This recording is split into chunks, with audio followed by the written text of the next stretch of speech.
পুৰীৰ অসম মণিপুৰ ভৱনত কিছু সময় জিৰণি লৈ পুৰীত অৱস্থিত নামঘৰ দৰ্শন কৰিলোঁ আৰু আমি নামঘৰীয়াৰ পৰা আশীৰ্বাদ গ্ৰহণ কৰিলোঁ।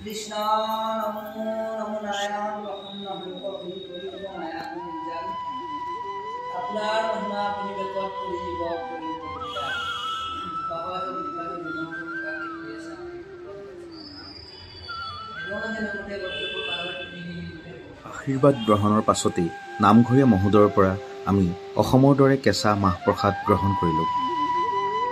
তাৰ পাছতেই পুৰী নামঘৰৰ সন্মুখত আৰু বাটচৰাৰ সন্মুখত ফটো উঠি আমি পুৰীৰ জগন্নাথ মন্দিৰ দৰ্শনৰ বাবে যাত্ৰা আৰম্ভ কৰিলোঁ।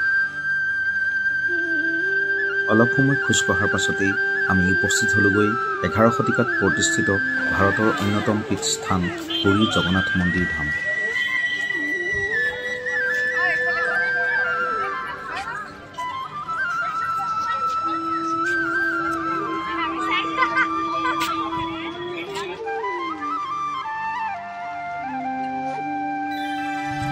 পুৰীৰ জগন্নাথ মন্দিৰৰ অন্যতম এটি বৈশিষ্ট্য হৈছে মন্দিৰটিৰ মূল পতাকাখন প্ৰতিদিনে আবেলি সলনি কৰি নতুন পতাকা উত্তোলন কৰে আৰু আমাৰ সৌভাগ্য যে আমি সেই মুহূৰ্ততে মন্দিৰটিত উপস্থিত হৈছিলোঁ আৰু পতাকা সলোৱা সেই বিমল মধুৰ ক্ষণটি উপভোগ কৰিছিলোঁ।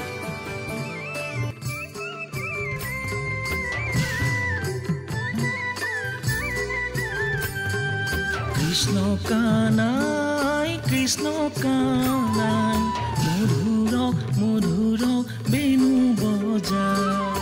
কৃষ্ণ কানাই কৃষ্ণ কানাই মধুৰ মধুৰ বেণু বজায়। তুমি কৃষ্ণ গোসাঁই শ্যামকানু যদুৰায়।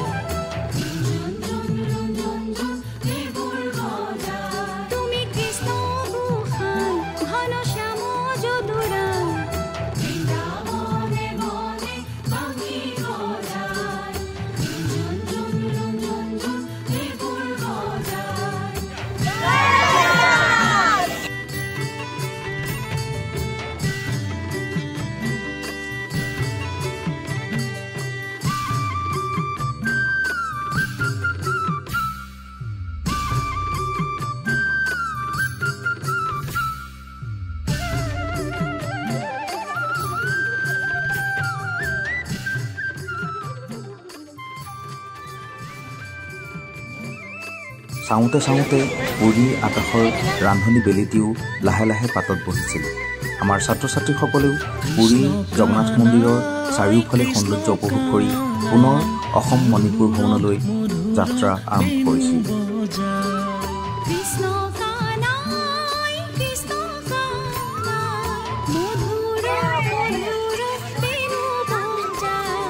কৃষ্ণ গোসাঁই শ্যামকানু যদুৰায়।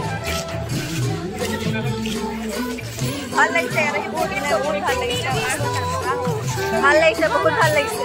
কেনেকুৱা লাগিছে? ভাল লাগিছে, কেনেকুৱা ভাল লাগিছে, ভাল লাগিছে, বহুত ভাল লাগিছে, বিৰাট ভাল লাগিছে।